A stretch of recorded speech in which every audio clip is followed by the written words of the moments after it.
0-0, kita berbagi angka dengan Crystal Palace di match week pertama ya di Stamford Bridge. Welcome back to Bridge of Blue bareng gue Nanda Sugiono. Di video kali ini gue akan membahas rate the player pertandingan imbang 0-0 antara Chelsea melawan Crystal Palace. Tapi sebelum gue mulai, jangan lupa buat subscribe, likes, dan komen video ini supaya YouTube makin cinta sama channel Bridge of Blue. Walaupun kita sedikit kecewa, tapi kita tetap harus semangat ya mendukung Chelsea. Dan kalian juga harus bantu gue sampai ke 10.000 subscriber di akhir tahun ini. Jangan lupa buat follow gue di Instagram @nandasugiono karena gue selalu membagikan informasi mengenai Chelsea hour by hour dan minute by minute. Kita mulai aja rate the player gue, pertandingan yang sangat keras ya menurut gue. Permainan solid dari Crystal Palace, terus juga counter attack dari Mateta, Eze, Adam Wharton, dan back baru dari Crystal Palace ya, Lee Cooks yang menurut gue bermain sangat solid. Dan lagi-lagi kita kesulitan untuk membongkar pertahanan low block. Ujian pertama kita nggak bisa laluin. Chelsea tidak bisa membuat gol satupun ya. Walaupun kita punya 19 shoot dan 3 shoot on target di pertandingan kali ini, tapi tidak ada satupun yang bisa membuahkan gol. Masih mandeknya lini serang, terus juga tidak banyak opsi serangan ya yang terjadi dengan pemain-pemain kita, dan masih raw-nya Jimmy Gittens ternyata masih harus banyak dipoles ya, dan peningkatan dari lini serang Chelsea terutama dari link up play-nya, dan menurut gue masih sulit banget buat menyamai level serangan Manchester City maupun Liverpool ya yang begitu fluent, begitu agile, mereka punya banyak opsi serangan. Gue melihat Chelsea di sini agak stagnan ya. Beda banget dengan kualitas yang kita tunjukin di Club World Cup kemarin dan di preseason kemarin. Ya, satu pertandingan memang tidak bisa menjadi tolak ukur apakah tim ini akan sukses atau enggak. Tapi paling enggak imbang ini cukup memberikan warning buat kita ya, bahwa ternyata di musim ini Chelsea masih cukup kesulitan untuk melawan tim-tim dengan permainan low block ini ya. Nah, dari sisi lini tengah sendiri gue melihat ada sedikit lack of fitness dari Enzo Fernandez ya. Jadi kelihatannya dia belum firm banget untuk memainkan permainan ini. Jadi memang secara serangan dan build up play banyak yang terputus. Masih banyak yang perlu diimprove, tapi highlight gue ada di Achempong di pertandingan kali ini yang menurut gue bermain sangat solid ya. Dia nggak shaky sama sekali, dia terlihat sangat siap. Bahkan dia memenangkan duel-duel krusial ya di pertandingan kali ini. Dan ini menjadi modal penting juga buat kita dengan krisis center back yang ada. Gue cukup yakin Achempong bisa step up, dan Tosin, Wesley Fofana, Chalobah ini bisa bahu-membahu ya. Dengan Anselmino mungkin bisa mendapatkan jam bermain yang cukup untuk menjadikan lini defense Chelsea ini lebih solid lagi. Tapi pilihan untuk menambah center back ini menjadi opsi juga yang menurut gue cukup buat dipertimbangkan oleh Todd Bailey dan manajemen ya. Karena melihat dari pertandingan ini, problem utama kita bukan dari defense, tapi adalah opsi dari lini serang. Walaupun kita sudah memasukkan Estevao, Liam Delap ya, dan juga Andre Santos yang punya peluang besar banget yang dia sia-siakan. Menurut gue itu adalah goal scoring opportunity yang sangat baik. Tapi ya balik lagi, memang Premier League ini game atau liga yang penuh dengan tekanan ya. Jadi memang nggak bisa dibilang bahwa Premier League ini akan mudah. Dan kenapa itu gue sangat highly rated Estevao di pertandingan kali ini juga, karena menurut gue dengan menit bermain hanya kurang dari 40 menit dia bisa memainkan permainan yang sangat solid.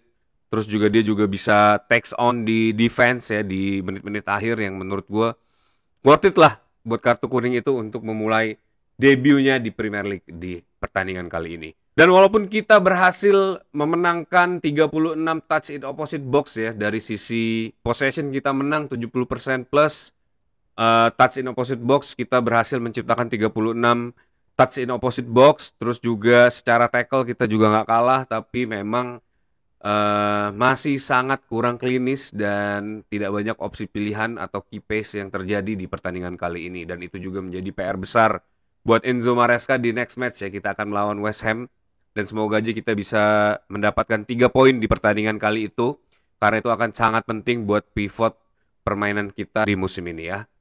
Oke, gue mulai aja buat rate the player ini. Gue akan menilai 11 pemain plus 3 pemain cadangan dan satu manajer ya. Dari goalkeeper nomor 1 Robert Sanchez, menurut gue akan kasih dia box berwarna hijau di pertandingan kali ini karena penampilannya sangat solid. Dia juga bisa menghentikan beberapa tendangan sangat krusial menurut gue ya dari Mateta. Dan akhirnya kita bisa menjaga clean sheet di pertandingan kali ini. Dan Robert Sanchez ini menurut gue punya progres performa yang signifikan ya dari musim lalu. Semenjak dia jadi botak, ini permainannya juga menurut gue sangat meningkat ya. Dan kita sudah punya beberapa pemain setipe seperti Robert Sanchez. Dan kenapa itu gue menganggap Robert Sanchez ini masih harus diberi kesempatan lagi at least sampai winter transfer window ya. Karena permainannya sangat baik di pertandingan kali ini. Save-nya juga sangat krusial. Dan Robert Sanchez buat gue akan mendapatkan green box di pertandingan kali ini. Di backline 4, James, Chalobah, Achempong, dan Kukurea ya. Gua akan mulai dari James dulu. Gua akan kasih box warna kuning buat James karena satu ada foul atau pelanggaran dia yang sangat tidak penting menurut gue ya. Itu membuat dia mendapatkan kartu kuning. Kedua juga on cornernya yang menurut gue terlalu monoton, selalu di near post yang harusnya bisa membuat banyak opsi ya. Tapi balik lagi tuh mungkin adalah pelajaran juga ya buat Chelsea untuk memanfaatkan bola-bola set piece yang seperti yang gue bilang di pre-match analysis ya, bola set piece ini punya possibility untuk membreakdown deadlock seperti pertandingan kali ini dan itu nggak bisa dimanfaatkan oleh Reece James di pertandingan kali ini. Box kuning buat Reece James ya. Chalobah dan Achempong. Buat Chalobah seperti biasa gue akan kasih dia green box ya. Permainannya juga cukup solid di pertandingan kali ini tapi gue berharap mungkin Chalobah bisa lebih membantu serangan ya. Tapi memang counter attack-nya Crystal Palace cukup membahayakan, terutama masih adanya Eze dan juga Mateta ya yang membuat pertandingan ini menurut gue defense menjadi cukup kewalahan ya dengan kehadiran dua pemain tersebut. Tapi penampilan Chalobah di pertandingan kali ini gue akan kasih green box buat Chalobah. Achempong buat pertandingan kali ini menurut gue superb banget walaupun agak shaky di awal ya, tapi dia sempat mendapatkan atau melakukan beberapa kali kesalahan passing tapi nggak terlalu signifikan error, jadi tidak terlalu mengancam pertahanan Chelsea. Dan untungnya kita juga bisa recovery position dengan sangat baik ya. Tapi terlepas dari kesalahan passing tersebut, permainannya Achempong di pertandingan kali ini menurut gue patut diacungi jempol. Di umurnya yang baru 19 tahun, debut pertandingan pertama Premier League di musim ini bukan hal yang mudah menurut gue ya buat back semuda Achempong dan dia menyelesaikan tugasnya dengan sangat baik. Beberapa kali tackle-nya bener-bener solid ya, bener-bener krusial, on time, takes on-nya juga bagus, dia nggak takut untuk melawan Mateta dan beberapa kali bahkan dia berhasil memenangkan duel melawan Mateta yang badannya segede gaban itu. Dan itu juga yang membuat gue yakin akan memberikan box biru buat Achempong ya. Selamat Achempong di musim ini langsung mendapatkan box biru, berarti ini adalah permainan yang sangat signifikan, superb di pertandingan kali ini ya. Buat Marco Correa, gue akan kasih dia green box ya, karena Marco Correa juga cukup solid menurut gue di pertandingan kali ini, tapi sayangnya tidak seperti permainan biasanya ya, yang dia selalu bisa memberikan opsi passing atau attack. Tapi ya itulah, kita harus mengimprove banyak sisi dari permainan di match day pertama ini, dan ini juga menjadi pelajaran yang sangat berarti ya buat para pemain juga para pelatih. Green box buat Marco Correa. Caicedo dan Enzo, Caicedo gue akan kasih box berwarna kuning dan Enzo gue akan kasih box berwarna merah karena menurut gue Enzo nih gue kelihatannya dia entah itu ada cedera atau memang ada lack of fitness ya. Jadi kelihatannya Enzo Fernandez di pertandingan kali ini belum siap karena dia juga sempat tidak diturunkan di preseason ya. Jadi ya gue berharap semoga di next match Enzo bisa meningkatkan fitnessnya ya. Jadi dia bisa mengeluarkan kemampuan terbaik ya, tapi di match kali ini gue akan memberi box merah buat Enzo Fernandez karena tidak ada impact dan build up play yang masih sangat minim menurut gue ya. Dan juga control ball di posisi tengah nih yang kesulitan banget. Gue nggak tahu apakah itu karena ada pengaruh dari bola yang baru ini ya dari Puma atau memang dari sisi fitness kita masih sangat kurang ya. Tapi gue melihat juga Palace juga kesulitan untuk mengontrol bola ini. Kita lihat aja apakah ada komentar mengenai bola baru dari Premier League ini ya. Tapi gue melihat sih Enzo harus segera meningkatkan permainannya ya. Tapi gue yakin lah sama dua power horse ini akan segera menemukan best performnya sebentar lagi ya. Buat tiga serang di depan ada Gittens, Palmer, dan Pedro Neto ya. Buat Palmer, Gittens sih gue akan kasih box merah buat mereka ya. Gittens kelihatannya raw banget dan belum siap. Gue lebih prefer memainkan Pedro Neto di kiri dan Estevao di kanan ya. Karena Gittens ini gak sesuai ekspektasi ya. Kita berharap Gittens banyak memainkan cutting inside dan penetrasi. Tapi yang dia lakukan itu sedikit tidak ada perbedaan dengan Noni Madueke ya. Dia selalu membawa bola ke outpost, bola ke sisi jauh ya. Jadi membuat opsi serangan itu sangat limited. Dan ini pergerakan yang menurut gue akan sangat merugikan. Karena Gittens ini sangat punya skill untuk melakukan cutting inside dan penetrasi, walaupun dia sempat melakukan itu dan punya 1 atau 2 shoot ya, tapi masih belum maksimal. Dan gue berharap semoga Gittens bisa segera meningkatkan performanya ya, supaya dia juga bisa selalu dimainkan di setiap pertandingan. Dan melihat permainan ini, gue semakin meningkatkan percentage gue untuk mendatangkan Garnacho ya di transfer window ini, karena kelihatannya Garnacho lebih siap ya. Dia punya pengalaman di Premier League, dia udah punya gritnya, dan mungkin dia bisa membantu tim ini saat keadaan low block seperti ini ya. Tapi Xavi Simons adalah opsi pertama, karena itu juga bisa menjadi opsi di sisi kiri dan nomor 10 ya. Jadi harusnya dua pemain ini memang benar sangat dibutuhkan oleh Chelsea, dan gue berharap semoga dua-duanya bisa segera di sealed ya. Here we go di minggu-minggu ini ya. Palmer ini juga menurut gue di pertandingan ini dia cukup drop ya. Karena pertama memang di 20 menit, 30 menit awal Palmer ini di box defense oleh 4 pemain tengahnya Crystal Palace ya. Jadi memang Palmer nggak bisa kemana-mana. Tapi gue lebih berharap Palmer ini bisa memutuskan buat take sides. Apakah dia ingin dekat ke Pedro Neto atau dia ingin dekat ke Gittens. Dan gue melihat di antara 3 pemain ini belum ada link up play yang benar-benar solid ya. Dan itu juga segera harus ditingkatkan, karena antitesis dari low block ini adalah opsi wall pass, nggak ada yang lain. Dan itu gue nggak lihat di pertandingan di match day pertama ini. Dan kita benar-benar kesulitan karena kita banyak membawa bola ke outpost, terus juga crossing, dan itu selalu berhasil dihalau oleh pemain defense-nya Crystal Palace ya. Jadi gue berharap semoga Palmer bisa mengembangkan permainan terutama saat melawan tim low block seperti ini ya, dan Palmer bisa menjadi side wing atau side kick dari para pemain flank ya. Jadi kita punya banyak opsi pilihan, atau bisa melakukan wall pass dan bisa memberi ruang untuk para striker atau pemain tengah maju ke depan. Dan gue nggak melihat peran itu di pertandingan kali ini. Gue akan kasih box merah buat Palmer dan Gittens ya.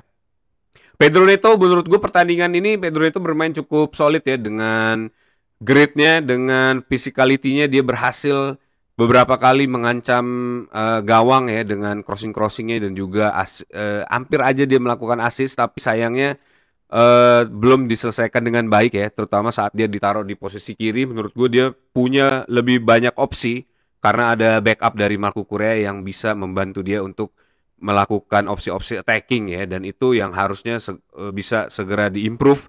Link up play antara Marco Correa dan Pedro Neto ini menurut gue punya potensi buat dikembangkan di next match ya, atau di musim ini.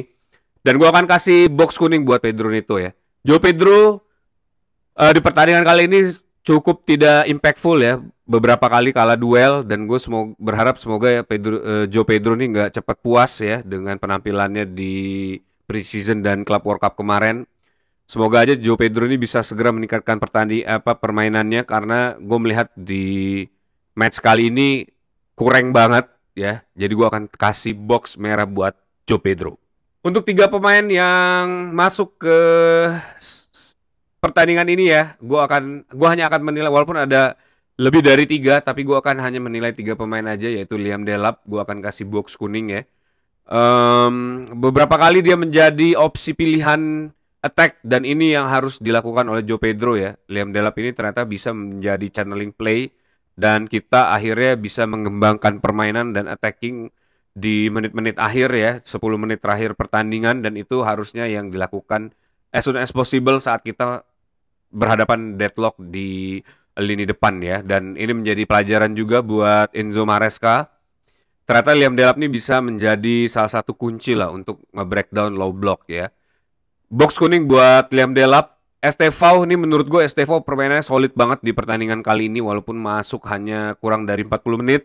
Dia berhasil mengeluarkan skillnya, berhasil memberikan impact dan takes on dalam defense ya di tackle-nya di terakhir menit-menit akhir itu menurut gue luar biasa walaupun dia mendapatkan kartu kuning dan itu menjadi penanda bahwa Estevao already arrived di Premier League ya. Jadi banyak orang yang meremehkan Estevao tapi dia memperlihatkan kemampuannya dan gue yakin Estevao ini akan menjadi starting line up ya di next match karena penampilan Jimmy Gittens yang masih sangat shaky dan Estevao yang udah siap dan gue akan kasih box hijau buat Estevao. Andre Santos ini menurut gue Andre Santos juga bermain cukup baik ya menggantikan Enzo Fernandez. Ada beberapa opsi yang terjadi tapi sangat disayangkan ada satu peluang yang harusnya bisa diselesaikan Andre Santos tapi dia malah menendang jauh ke atas ya mungkin karena belum siap atau whatever gue nggak ngerti tapi yang pasti gue berharap semoga Andre Santos bisa lebih mempersiapkan diri lagi untuk bola-bola attack dari Marco Correa yang terjadi seperti di pertandingan kali ini ya. Gue akan kasih Andre Santos box kuning ya. Dan Enzo Maresca sang manajer, menurut gue sang manajer ini di pertandingan kali ini agak terlambat ya untuk melakukan pergantian pemain ya di 70 plus hampir 75 dan seharusnya Liam Delap, Estevao, Andre Santos ini udah diganti di menit-menit awal babak kedua ya karena dengan masuknya 3 pemain ini kita menjadi lebih banyak opsi pilihan dan gue yakin kalau 3 pemain ini dimasukkan lebih cepat kita akan mendapatkan gol at least 1 ya karena kelihatan lah perbedaannya ketika 3 pemain ini masuk low blocknya dari Crystal Palace ini mulai buyar ya selain juga karena memang kelihatannya ada faktor fisik yang mempengaruhi tapi opsi pilihan jadi lebih banyak Palmer bisa bergerak lebih leluasa di akhir-akhir babak kedua dan ini harusnya bisa menjadi takeaway dari pertandingan kali ini ya dan gue berharap semoga tim ini jadi lebih solid lagi dan lebih siap lagi untuk melaju ke pertandingan-pertandingan berikutnya ya karena ekspektasi gue cukup tinggi buat Chelsea di musim ini tapi melihat pertandingan kali ini gue akan sedikit lower my expectation dan akan gue bahas di next content ya, The Predict sebentar lagi setelah video yang ini ya. Nah, itu dia guys, rate the player gue. Bagaimana menurut pendapat kalian? Apakah layak para pemain ini untuk diberikan box-box berwarna ini? Coba tulis di kolom komen ya. Bagaimana menurut pendapat kalian soal Enzo Fernandez dan juga soal setup game dari Enzo Maresca di pertandingan kali ini ya. Karena memang Palace ini sangat solid dan menurut gue Palace ini bukan tim yang gampang untuk dikalahkan sih ya. Nah, ya jangan lupa buat tulis di kolom komen pendapat kalian mengenai pertandingan matchday pertama ini ya. Dan terima kasih sudah menyaksikan Rate the Player kali ini. Walaupun kita kecewa, kita tetap harus optimis bahwa Chelsea bisa melaju dan menjuarai Premier League di musim ini ya. Jangan lupa buat kalian yang suka dengan video ini untuk likes, komen ya. Jangan lupa juga subscribe, bantu gue untuk sampai ke 10.000 subscriber di akhir tahun. Kalian juga bisa follow gue di Instagram @nandasugiono karena gue selalu membagikan informasi terupdate mengenai Chelsea di channel gue. Jangan kemana-mana, tetap dukung Chelsea. Once a blue, always be blue. Up to Chelsea.